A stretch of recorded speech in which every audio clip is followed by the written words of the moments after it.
በዛሬው የፊልም ቆይታችን የአክሽን እና ኮሜዲ ፊልም የሆነውን ቢግ ብራዘር የተሰኘውን ፊልም እናስቃኛችኋለን። ሄነሪ በአሜሪካ የጦር ኃይል ውስጥ ለብዙ ዓመታት ከሰራ በኋላ ወደ ሆንግ ኮንግ ተመልሷል። አስተማሪ ሆኖ ለመጀመር በመፈለግ ወደ ቀድሞ ትምህርት ቤት ይሄዳል። ታክቺ ሁለተኛ ደረጃ ትምህርት ቤት ነው። ዳይሬክተሩ በማስተማር ልምድ እንደሌለው ያውቃል። ግን ከከፍተኛ ኃላፊ የተሰጠ ደብዳቤ ከተቀበለ በኋላ ስራው ሄነሪ ከመምጣቱ በፊት ዳይሬክተሩ የሚያስተምረው ክፍል በትምህርት ቤት ውስጥ ከሁሉ የከፋ እንደሆነ ይነግረዋል። በመጀመሪያው ቀን ጠዋት ሄነሪ ወደ ክፍሉ ሲገባ በፍጹም ግርግር ውስጥ እንዳለ ያያል። አንዳንዶቹ ተማሪዎች እንደተኙ ናቸው፣ ሌሎቹ እየዘፈኑ ነው፣ አንዳንዶቹ የቪዲዮ ጌም እየተጫወቱ ነው፣ ብዙዎቹ ግን በተንቀሳቃሽ ዕቃ ላይ ራመን እያበሰሉ ነው። መምህሩ ከገባ በኋላ እንኳን በፍጹም አይተውም እና የሚያደርጉትን ይቀጥላሉ።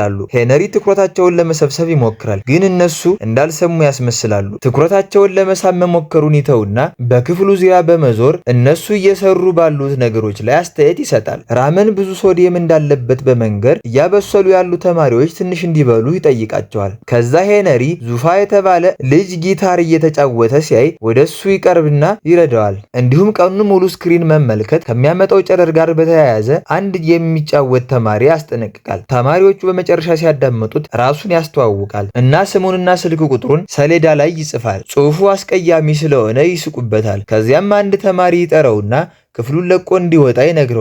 ግን ሄነሪ ሳቁ ያመልጠዋል። ልጆቹ እንደገና ትኩረት አያደርጉለትም እና እሱ ከመምጣቱ በፊት ያደርጉት የነበረውን ነገር ይቀጥላሉ። ከዚያም ሲበቃው ሄነሪ በክፍሉ ውስጥ ያለውን የእሳት መከላከያ ስፕሪንክለር ለማስነሳት የጎማ ገመድና ቾክ ይጠቀማል። ተማሪዎች እንዳይበሰብሱ በፍጥነት ይበተናሉ። በመጨረሻም ሙሉ ትኩረታቸውን ያገኛል። እናም ወደ ክፍሉ እንኳን ደህና መጣችሁ ይላቸዋል። ተማሪዎች ለማጨስ በስፖርት ዕቃ ማስቀመጫ ክፍል ውስጥ ይሰበሰባሉ። የቡድኑ መሪ ጃክ ከሌላ ክፍል ያለች ከፍተኛ ውጤት ያላት ተማሪ ላይ ፍቅር አለበት። ሌሎች እሱ ፎቶዋን እያየ እንዳለ ያገኙትና ይስቁበታል። ቡድኑ ከትምህርት ቤቱ የባስኬትቦል ቡድን አባላት የሆኑ ሀብታሞችና ቀበጥ ልጆች ጋር ጠላትነት አላቸው። እነሱም ወደ ዕቃ ክፍሉ ገብተው ጃክን በድህነቱ ምክንያት እንደተለመደው ይስቁበታል። ከዚያ የባስኬትቦል ቡድን ሲለማመድ ጃክና ቡድኑ ከአጠገብ ቁመው ይመለከታሉ።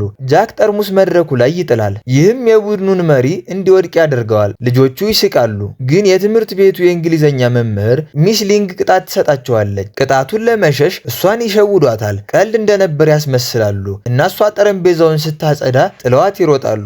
በሌላ በኩል የትምህርት ቤቱ ዳይሬክተር በጣም ተጨንቋል። ምክንያቱም የትምህርት ቤቱ ቦርድ ከዓመታዊ በጀታቸው 20% ለመቀነስ እያሰበ ነው። የቦርዱ አባላት ትምህርት ቤቱን ለመጎብኘትና ገንዘቡ የት እንደሚውል ለማየት ይመጣሉ። በዚህ ጊዜ ሄነሪ ወደ ክፍሉ ሲገባ ተማሪዎች በሱ ላይ ለመቀለድ በባርሊ ውሃ አዘጋጅተዋል። ግን ምላሹ በጣም ፈጣን ስለሆነ የሚወድቀውን ባልዲ ያስቀረዋል። በሱ ላይ ለመሳቅ የተጠባበቁት ተማሪዎች ደንግጠው ይቆማሉ።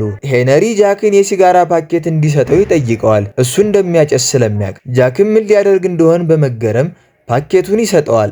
ከዚያም ሄነሪ ዙፉን በሲጋራ ውስጥ ያሉ 3 ንጥረ ነገሮች እንዲጠራ ይጠይቀዋል። እሱ በትክክል ሲመልስ ለዚያ ቀን ክፍል እንዳይገባ ይፈቀድለታል። ሁሉም ዴስካቸውን እየመቱ እነሱም እንዲህ ከክፍል እንዲወጡ ይጠይቃሉ። ሲያቆሙ ሁሉንም ሲጋራ ይሰጣቸዋል እና እንዲመረምሩት ይጠይቃቸዋል። ሄነሪ በጤናቸው ላይ የሚያመጣውን ተጽዕኖ ብቻ ቢነግራቸው በቁም ነገር እንደማይወስዱት ያውቃል። ስለዚህ በምትኩ ሲጋራ ማጨስ የሚያስከትላቸውን ነገሮች ምን እንደሆኑ ይጠይቃቸዋል እና በሲጋራው ምክንያት ሳምባቸው ውስጥ ምን እንደሚፈጠር ያብራራሉ። ለመጀመሪያ ጊዜ ተማሪዎች መምህሩን ትኩረት በመስጠት በእውነት ለመማር ፍላጎት ያሳያሉ። ደወሉ ከተደወለ በኋላ ሲጋራውን እንዲመልሱ ይጠይቃቸዋል እና ተማሪዎቹ በእርግጥ ባይፈልጉም ይመልሳሉ። በዚያን ቀን በካፍቴራ ውስጥ የባስኬትቦል ቡድን መሪ ከጃክ ጓደኛ አንዱ እንዲደናቀፍ ያደርጋል። ይህም በቡድኑ መካከል ክርክር እንዲፈጠር ያደርጋል እና በፍጥነት ወደ ጸብ ይቀየራል። እነሱም ምግብንና ጠረጴዛዎችን እርስ በእርሳቸው ላይ ይወራወራሉ፣ ቦታውን ያፈራርሱታል። ከዚያ ሄነሪ ከክፍሉ 5 ተማሪዎች ጸብ በማስጀመራቸው ለጊዜው እንደተባረሩ ይነግራቸዋል። ሄነሪ ጃክን በመንገድ ላይ ከተቀናቃኙ ጋር እየተጣ ያገኛቸዋል እና ያስቆማቸዋል። እንዲረጋጋ ሲነግረው ጃክ ትምህርት ቤቱን ይወቅሳል። የሀብታም ልጆች እንደማይቀጡና ፍትሃዊ እንዳልሆነ ይነግረዋል። በዚያኑ ቀን ከትምህርት ቤት በኋላ ሄነሪ ስለ እነዛ 5 ተማሪዎች ተጨማሪ ለማወቅ ፋይላቸውን ይመረምራል። የመጀመሪያው ዙፋ ይባላል። እሱ የፓኪስታን ስደተኛ ልጅ ሲሆን በዘሩ ምክንያት ሁል ጊዜ መርዶ ይደርስበታል። ብዙ ጊዜ በአካባቢው ፖሊሶች ስርቆት እንደሚሰራ ይከሱታል። ዙፋ በህይወቱ ያለው አንድ ምኞት ሙዚቀኛ መሆን ነው። ሁለተኛዋ ተማሪ ዴናን ተብላ የምትጠራ ሴት ናት። ከተወለደች ጀምሮ አባቷ ወንድ ልጅ ብቻ ስለሚፈልግ እሷ ለእርሱ ተስፋ አልሆነችውም። በህይወቷ ሁሉ የአባቷን ክብር ለማግኘት ትሞክራለች። ጸጉሯን እንኳን በአጭሩ ቆርጣ እንደ ወንድ ልጅ ለመምሰል በመኪና መጫወቻዎች ትጫወታለች።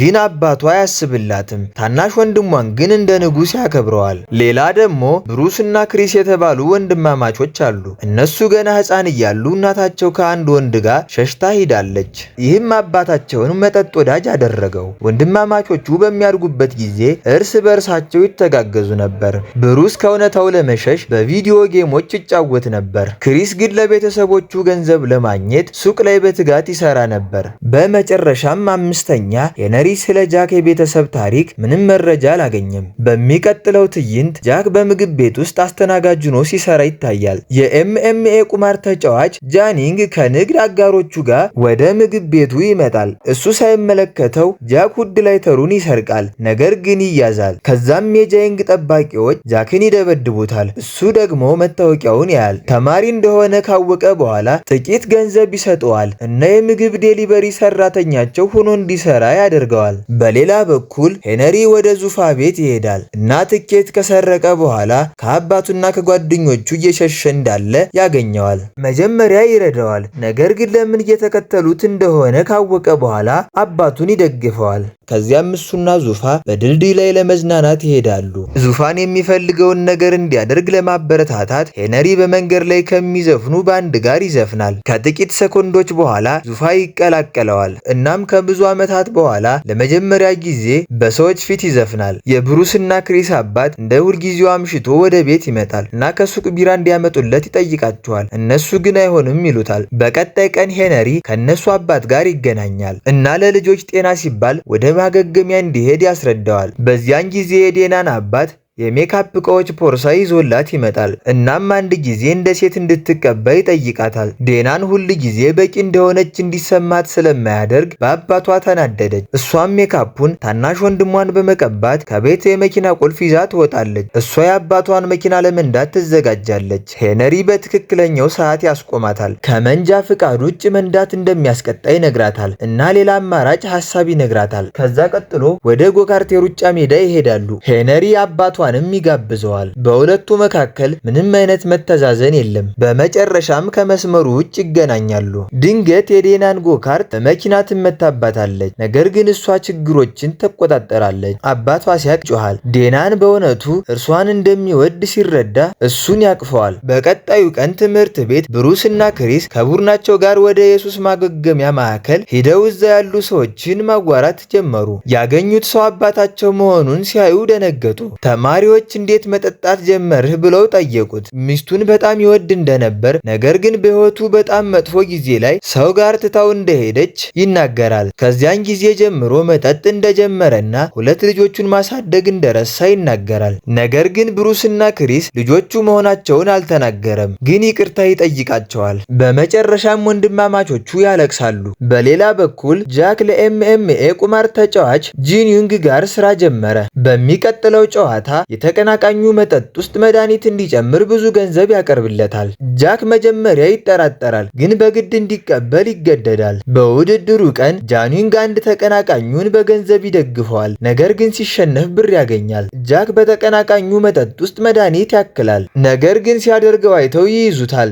ጃኒንግን ከመውቀሱ በፊት ተደብድቦ ሎከር ውስጥ ተዘጋበት። ከትንሽ ጊዜ በኋላ ሄነሪ ወደዚያ ይመጣና ተቀናቃኞቹን ተማሪውን አይተውት ከሆነ ይጠይቃቸዋል። እነዚያ ሰዎች ወደ ቤቱ እንዲመለስ ይነግሩታል። ግን ጃክ ከሎከር ውስጥ ሆኖ እርዱኝ እያለ እየጮኸ ይጣራል። ተዘግቶበት እንደሆነ ካወቀ በኋላ ሄነሪ እነሱን ይገጥማቸዋል፣ እናም በቀላሉ ያሸንፋቸዋል። ተዋጊዎቹ ሲገቡ ነገሩ ትንሽ አስጨንቀዋል። ቢሆንም ግን ሄነሪ ጥቃታቸውን በብቃት ይወጣል። በመጨረሻም በጥቂት ደቂቃ ውስጥ ሊወዳደር የነበረውን ምርጥ ተዋጊያቸውን አሸንፎታል። በሚቀጥለው ትዕይንት ሄነሪ ለቁስሉ ሕክምና ለማግኘት ሆስፒታል ይገኛሉ። ጃክ ስለ ጃንዊንግ እውነቱን ለመግለጽ ይሞክራል፣ ግን ዝም እንዲል ይገደዳል። ይህ ዜና ወደ ቴሌቪዥን ጣቢያ ይደርሳል። ሄነሪም ተማሪውን ለማዳን ባለ ችሎታው ተዋጊ ያሸነፈ ሰው ተብሎ ይታወቃል። በትምህርት ቤትም ታዋቂነቱ ይጨምራል። ተማሪዎችም እሱን ማክበር ይጀምራሉ። ወደ ክፍል ሲገባ እንኳን በመቆም ይቀበሉታል። ከዚህ በፊት በነበረው በተቃራኒ በትዝታ ሄነሪ ቀድሞ ትምህርት ቤት እያለ ቀልደኛ ሰው እንደሆነ ይናገራል። በአንድ ዝግጅት ላይ ለወላጆች ፒያኖ እየተጫወተ ያለ ተማሪ ላይ እንኳን የውሃ ፊኛዎችን ይጥልበት ነበር። በኋላም ከዚያ ተማሪ ጋር ተጣልቶ እጁን ሰበረው። በዚያ ግጭት ምክንያት ተቀጥቶ ከትምህርት ቤት ተሰናብቶ ነበር። ከዚያም በኋላ ወደ አሜሪካ ለመሄድ ተገደደ። ከዚያን ቀን ጀምሮ ተማሪዎች ሄነሪ ክፍል ውስጥ ሲያስተምር ትኩረት ይሰጣሉ። እናም ለሚመጣው የኮሌጅ ፈተና ጠንክረው ይማራሉ። ሁሉም ጥሩ ያደርጋሉ። ግን ብሩስ ብቻ ነው በመድኃኒት ሱስ ምክንያት ወደ ኋላ የቀረው። ክሪስ የቤተሰቡን ችግር ላለማሰብ የቪዲዮ ጌሞችን ይመለከታል። ብሩስ ግን እጽ ጀመረ። ትኩረት ማድረግ ስላልቻለ የኮሌጅ መግቢያ ፈተና በጣም መጥፎ ሆነበት። ሄነሪ ሊረዳው ቃል ይገባለታል። ብሩስ ግን ጊዜው ሲሄድ ይበልጥ ይጨነቃል። እሱ ከቤታቸው ፎቅ ላይ ወደ መሬት ይዘላል። ወደ ሆስፒታል በፍጥነት ይወስዱታል። ኮማ ውስጥ ይገባል። ሚዲያው ዜናውን በመጠምዘዝ ያልሆነ መረጃ ያስተላልፋሉ። ትምህርት ቤቱና ሄነሪ ይወቀሳሉ ብሩስ ላደረገው ድርጊት። የትምህርት ቦርድ አመራሮች ሄነሪን ያናግሩትና የማስተማር ፍቃዱን ለመሰረዝ ይወስናሉ። ተማሪዎች ከኋላው ይከተሉታልና እንዲቆይ ይለምኑታል። እርሱም በማጣታቸው በጣም ይጨነቃሉ። ግን ለሚመጣው ፈተና እንዲሻሻሉና እሱን እንዲያኮሩ መስራት እንዳለባቸው ያውቃሉ። ከዚያን ቀን ጀምሮ ጥሩ አስተማሪ መሆኑን ለቦርዱ ለማረጋገጥ ከነበረው በእጥፍ ይጥራሉ።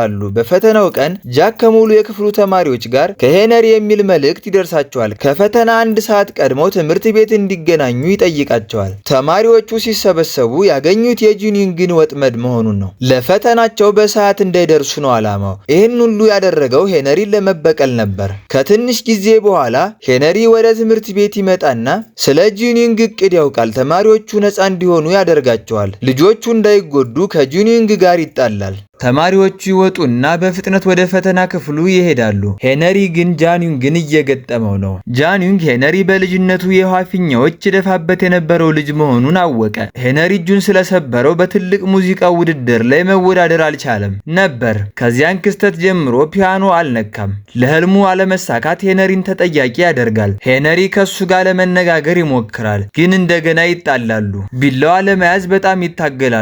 በመጨረሻም ሄነሪ እርሱን ለመግደል ይፈልጋል፣ ግን አያደርገውም።